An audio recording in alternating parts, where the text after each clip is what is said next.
Hello students, welcome back. In the previous class, we were doing chapter 4, Uncle Podger Leaves for Work by Jerome K. Jerome. In this video, I'm going to continue from where we stopped. So we see Uncle Podger has been portrayed as a very forgetful person, a very dominating person, a person who blames others for his own mistakes but never accepts his own mistake.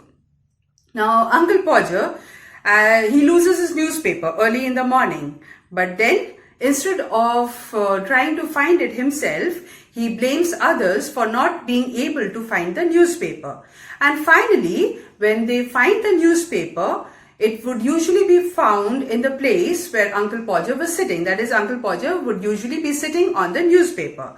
So when somebody handed him the newspaper, instead of thanking the person, Uncle Podger would blame his luck for having put him along with a band of fools. He considered the people in the house as fools, and he considered it his ill luck that he was put among these fools. So this is how Uncle Podger is portrayed, as a forgetful person, as a dominating person, as a person who blames others for the mistakes that he commits. So till this much we have studied in the previous class. Now we'll continue from here.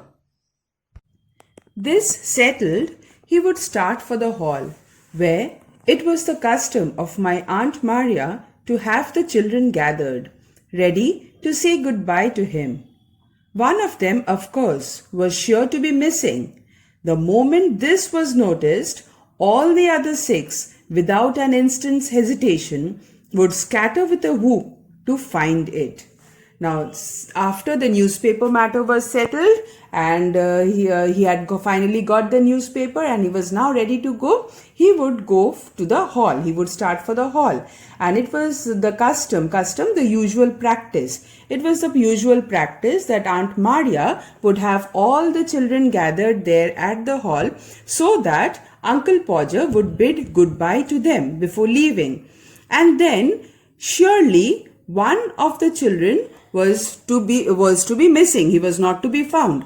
And the moment this was discovered that one child was missing, all the other 6, without an instant's hesitation, without even wasting a moment, would scatter with a whoop. Whoop is a cry of joy or excitement, a loud cry. So they would shout out loudly in joy and in excitement in order to find the missing child. They would all separate, they would all disperse from there, run away from there in order to find the child who was missing.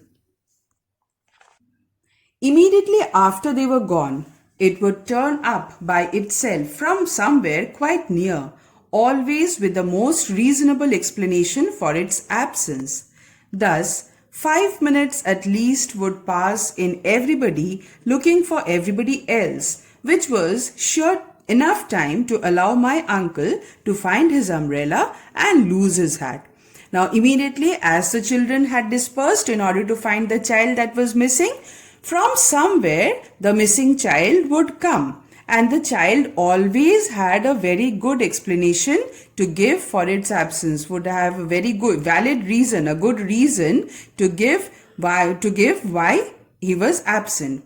And then thus 5 minutes would pass in everybody looking for everybody else. The missing child came back and then all the scattered children, they would be searched for, and finally it would take 5 minutes to gather all again, which was enough time to allow my uncle to find his umbrella and lose his hat. See, not just one thing. He did not only lose his newspaper, but in this 5 minutes, Uncle Podger would find his umbrella, the umbrella that he had lost, and he would lose his hat. So many things would happen then. Then at last, as the group reassembled in the hall, the drawing room clock would commence to strike 9. Commence means begin. It possessed a cold, penetrating chime that always had the effect of confusing my uncle. In his excitement, he would kiss some of the children twice over, pass by others, forget whom he had kissed and whom he hadn't, and have to begin all over again. He used to say he believed they mixed themselves up on purpose. And then finally, as the group of children reassembled in the hall, the drawing room clock would begin to strike 9. Now this clock beginning to strike 9, it had a very peculiar effect on Uncle Podger, because this clock, the narrator said, it possessed a cold, penetrating chime, penetrating loud and clear. Chime is the melodious ringing sound of the clock, and cold because it reminded Uncle Podger that he was getting late. So this cold, penetrating chime of the clock, it had an effect of confusing Uncle Podger. He would get confused because he knew now that he was getting very late. And what would he do in this confusion? In this confusion and in this excitement, he who was supposed to kiss the children goodbye would kiss some of the children twice over, and some he would miss. And then he would forget whom he had kissed and whom he hadn't kissed. And then he would start all over again. He used to say that he believed that these children mixed themselves up on purpose. So as I told you, Uncle Podger was forgetful and he made mistakes, but he never blamed himself. So in this case also, he blamed the children and said that purposely they mixed themselves so that Uncle Podger would forget, would get confused whom he had kissed and whom he hadn't, and would be late for his workplace. If things were going too smoothly, the eldest boy would come out with a tale about all the clocks in the house being 5 minutes slow. This would send my uncle rushing impetuously down to the gate, where he would recollect that he had with him neither his bag nor his umbrella. All the children would charge after him, 2 of them struggling for the umbrella, the others surging round the bag. And when they returned, we would discover on the hall table the most important thing that he had forgotten, and wondered what he would say when he came home. Now, on days where things were going on very smoothly, as was very rare, but things went on smoothly, Uncle Podger was quite on time, that day the eldest boy, he would come up with a mischief. And very naughtily he would cook up a tale, a story, and say that all the clocks in the house were 5 minutes slow. Now this would get Uncle Podger more confused and more excited, and then he would rush towards the gate.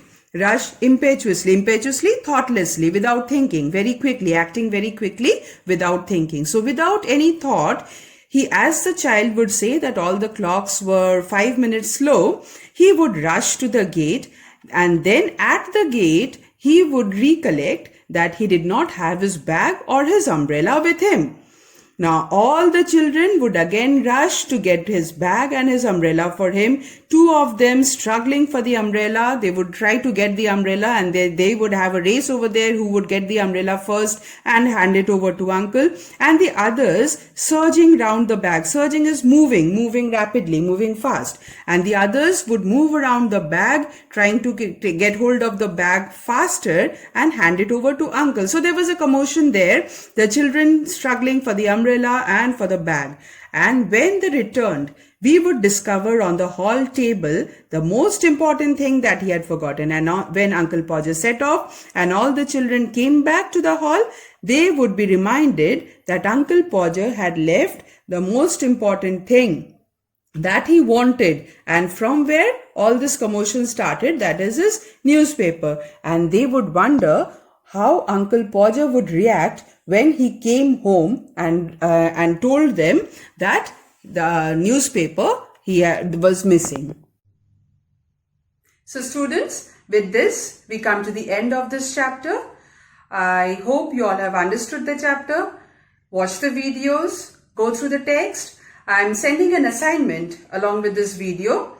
After having read the text and watching the videos, you will answer the questions. See you all in the next video. Till then, happy learning, stay safe.